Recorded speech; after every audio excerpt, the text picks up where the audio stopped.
বাংলাদেশের জন্য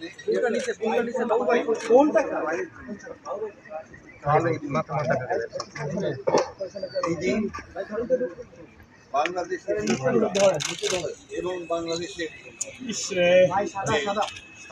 সেনাবাহিনী সেনাবাহিনী শত্রুরা তারা চক্রান্ত করে মিডিয়ারে সেনাবাহিনীর চৌকস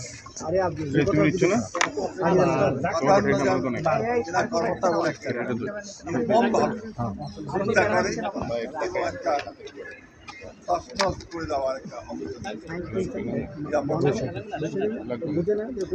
এটা উদ্দেশ্য ছিল, প্রধান উদ্দেশ্য ছিল বাংলাদেশের নিরাপত্তা ব্যবস্থায় আঘাত এবং বাংলাদেশের সেনাবাহিনীর যেন মনোবল নষ্ট হয়ে যায়, যেন তার দুর্বল হয়ে যায়।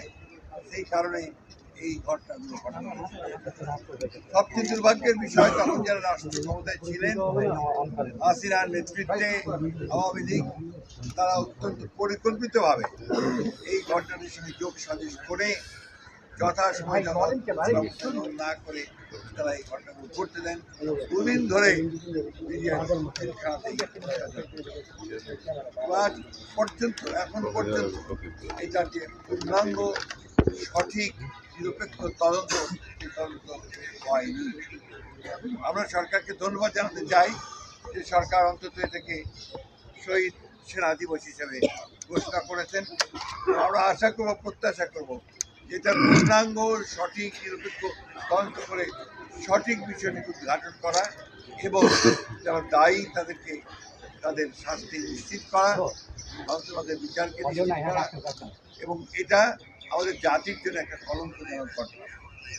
আজকে দীর্ঘ বছর পরে, প্রায় 16 বছর পরে আমরা আজকে সবাই ঐক্যবদ্ধ হয়েছি।